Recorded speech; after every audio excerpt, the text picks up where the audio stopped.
What's good, Revs fam? My name's Chris, and welcome to another Revolt video. This episode, we're talking the brand.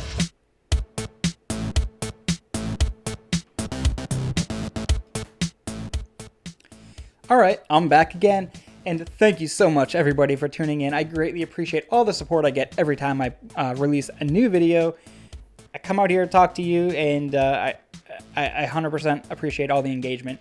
Before we get into the reason I think everybody's clicking on this video, I wanted to go over a couple quick headlines here. There's been rumors for Juan Mi, a forward over at Real Betis, that he plays over in the La Liga. He has been linked to the Revolution. Not really sure what's going to happen to that. I don't know if he'd be a DP player or a TAM level player. I think he'd be somewhere on the borderline of that. Maybe Bruce would be able to bend it so that he would come in as a TAM level player, but that's a lot of attackers, a lot of money up front. You'd have to think, if Juan Mi is actually coming in, what does that mean for the likes of Adam Buxa or Gustavo Bo?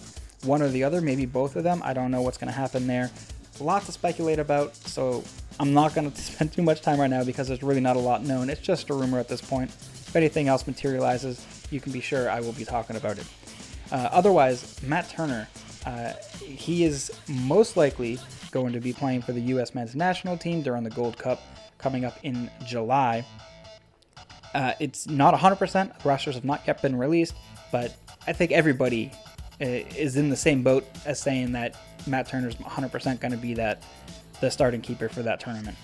It's going to be interesting to see what the Revolution, the defensive backline and everything, what they play like, how they work with either Earl Edwards Jr. or Brad Knighton, whomever's getting minutes. I'm assuming it's going to go to Brad Knighton because he's been getting a lot of time with Revs 2 lately. Probably trying to warm him up, make sure that he's game ready for when Matt Turner is not around. But what's going to happen for World Cup qualifying? That remains to be seen. I know Zach Steffen had an injury in the Nations League, and if Zach Steffen's not able to go for World Cup qualifying, 100% Matt Turner is going to be going. If he is going, I'm not convinced that Matt Turner is going to get the call because the Revolution need him. It's plain and simple. He is one of our best two players on the field, and there's no way that he's going to be released by Bruce Arena to be a backup for the men's national team. If Zach Steffen's not going to be there, I'm confident that Matt Turner is going to get the call up, and we're going to be without our starting keeper for a good chunk of the MLS season. Now, meat and potatoes, what everyone else, I assume, clicked on the video for. What about the branding? So, in case you haven't heard, let me catch you up. June 10th, there was a leak of a new badge. I'm going to show it on screen right now. By Bob Williams over on Twitter. His handle is @WilliamsBob75. You can go give him a follow. Bob also leaked the Columbus Crew branding, the rebrand that happened a month ago. And it was kind of a disaster, that whole fiasco over there. So it's a reliable source as far as leaks go. And not only that, now, 5 days after it was leaked, so on June 15th, as far as I can tell, this was the first reporting of it, there was a patent discovered for the branding. And that was discovered, again, as far as I can tell, by Bill Reese, who is @Reese, Bill on Twitter. And I would say follow him. I'm assuming it's a him. But he's a Red Bulls fan, so I totally feel you if you don't want to give him a follow. But shout out to him. A great find. He looked it up, and he had all the reports, and it's been verified. Other people have looked it up as well and been able to find the same exact information. So it looks pretty damn certain that something's going to be happening maybe soon. Furthermore, Cathal Conlon was also asked, I don't know if it was on Twitter, but it was reported on Twitter, that Cathal Conlon was asked about the leak that came out, what the new branding was, and if this was actually something legitimate. And his response basically didn't deny anything and said that the Revolution are always looking to rebrand, not to rebrand, it's a bad way to put it. I'll put the tweet up here with his quote because I can't articulated enough at this moment. But essentially, Cahal did not shut it down, which is a huge statement saying this is the rebrand, this is what we're getting. I'm 100% confident that this is what we're going to get. The only question now is, when is it coming? So when is it coming? If we're going to see a rebrand, what's that going to look like? Are we going to see it mid-season like Columbus did? I would have thought that a mid-season rebrand would be a ridiculous thing to do until Columbus did it. I know Curtis Burke, who works for the Revolution and creates all, if not almost all, of the digital content that you're seeing on the Revolution's social media pages, as well as on their website. He also does all of the logos and the graphic design that you see. He made a comment saying, I can't believe that a team is rebranding in the middle of the season, because now he had to go through any graphics that he had created for the Columbus Crew, and he had to rebrand and redesign all of his graphics, especially because the Crew announced their new branding a mere weeks before the Revolution played them. So that, I'm sure, was a time crunch for Curtis. But I would think that if he knew something was coming for the Revolution, he wouldn't necessarily be complaining so much about it when Columbus did it. So I don't think, based on that one interaction, I don't think it's coming mid-season. Is it coming at the end of the year?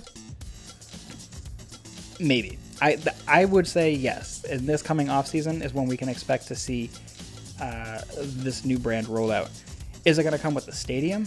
Well, that's a bigger question. I'm not even going to try to jump into that. It was promised that we would get a rebrand whenever we had a stadium. We know the rebrand's coming. Does that mean there's a stadium? We'll have to wait and see how true to the word the Revolution were on that one. But what does everyone think about it? You love it, you hate it, everyone's got an opinion. Just like the crayon flag. Everyone has an opinion, and there's really not a lot of middle ground. At least with the crayon flag. This new branding, this new badge, I guess there's a lot more middle ground here than there is with the crayon flag. There's a lot of people that are just okay with it. There's not a lot of pushback.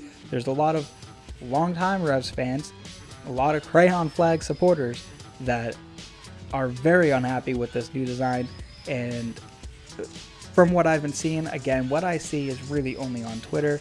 I don't go on many other social media sites very often, so if there's a lot of other commentary opposite to what I am perceiving, please let me know in the comments. But as far as I can tell, the longtime crayon flag supporters are the only ones really against this new brand.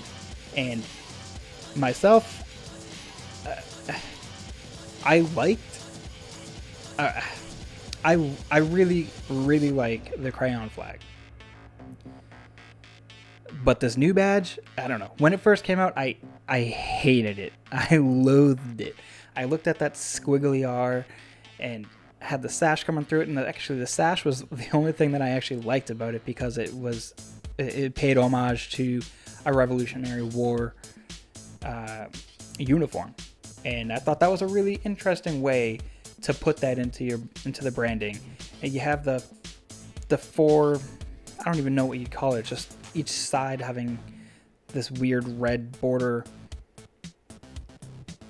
It didn't make a lot of sense to me. It didn't feel like there was a lot of cohesion.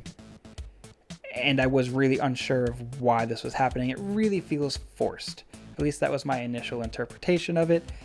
I have grown to really like the logo over the last 6 days. I have been seeing a lot of different mock kit designs that have been coming out, and I'm gonna put some on the screen right now too, so you can see what I've been seeing. But these mock kit designs are really making the new badge look nice.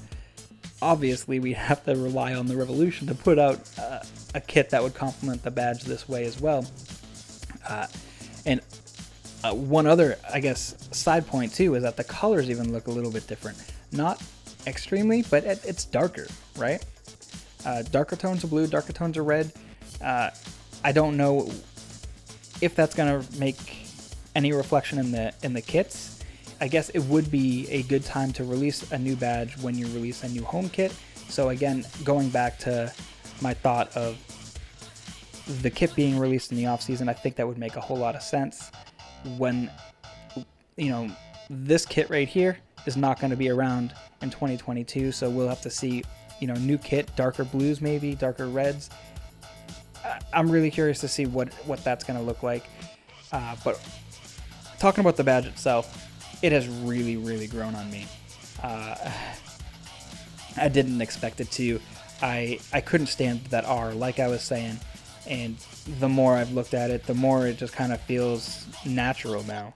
And I can just see that being the club's image going forward. And I'm okay with it. I didn't think I was going to be this okay with it when the time came. But here I am. So also, I went and grabbed some outside perspective here. I pulled in my wife. And my wife, for those of you that may or may not know, is not a sports fan in general. Not a Revs fan, not a soccer fan. She's okay with soccer, and she likes the Revs, I think, because I like the Revs. But really, overall, she's not a big sports fan. And so I thought this would be a really great way to get an impartial opinion by showing her the new badge. And I did show it to her, and her response was basically, it's nice, right? She liked it. She thought it looked nice, but she also had the point of saying that now it just kind of looks like every other logo. It doesn't have anything unique. It doesn't have anything that really stands out, and it's a loss of identity, at least from my wife's opinion. So someone that's not really a supporter, that knows the Revolution by this logo right here, she said that if the new logo had been their logo the entire time, she would not be able to pick them out of a lineup of logos. Of course, it says New England Revolution on it. My wife can read, so I'm sure she would have been able to easily pick it out. But take out all the text, she might have had a hard time picking out the Revs from a lineup of a bunch of different logos. That is something that the club is going to have to work really hard to do, is to really reset the brand and create a brand new identity. This kind of leads into the last segment that I really wanted to talk about, and that's, was it necessary, right? And the club's identity is evolving, and I think that's the only way that we can really look at it. MLS is evolving, right? I guess we're on MLS 3.0 now. I think 2.0 lasted 10 years. 1.0 lasted 20, and now we're into 3.0. The league hasn't been around for 30 years. Math doesn't check out, but just play along with me for now. As the league grows, as the league expands, new teams are coming in left and right. There's no slowing down the MLS train right now. And you either got to grow with it or you're going to end up dying out. And I'm 100% on board with a rebrand happening.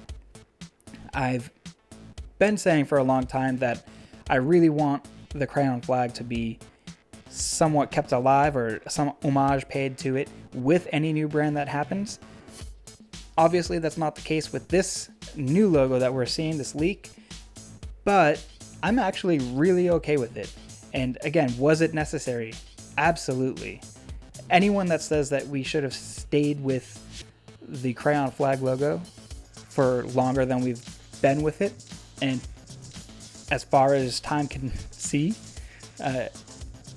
it just doesn't make a whole lot of business sense. Why are you going to just stay the same? I don't know. There is the argument, of course, you don't want to detract from your team's history, but it's a totally different league, and it's a totally different team with completely different ambitions and overall goals as an organization now. It's not just a team, it's a club now. We need to solidify our image, the brand. And I think that this new logo really encompasses all of that, and I applaud the Revolution for taking such a bold approach at it, because it is a completely different direction than anywhere I thought that they were going to go with it. I also thought that they would maybe involve some fans. there might have been some focus groups of fans that had to sign NDAs. We don't know about that, and I don't know if we ever will. But as far as I can tell, no supporters have been involved in the designing of this crest. And it still turned out pretty well. So kudos to the Revolution. I hope everyone enjoys the new crest. It's a weird way to end that. And that does it for me. Please let me know what you think about the new crest. Drop it down in the comments below. Send me an email if you want. revsrevolt@gmail.com. Find me over on Twitter @revsrevolt. I'm also over on Instagram. I'm on TikTok even. I don't really post anything, but go follow me anyway. Why not? Find me on Facebook. Everything is @revsrevolt. Please get involved. Let me know what you think. If there's anything else you want me to talk about, please reach out. Let me know what you want me to what you want me to cover. I will definitely do it. As far as the YouTube channel goes, please subscribe if you haven't already. Thank you so much for making it this far into the video, and I hope you all have a great day. And yeah, just let me know what you think. Like, seriously, just drop it down below. I want to know your thoughts on this new badge. All right, peace.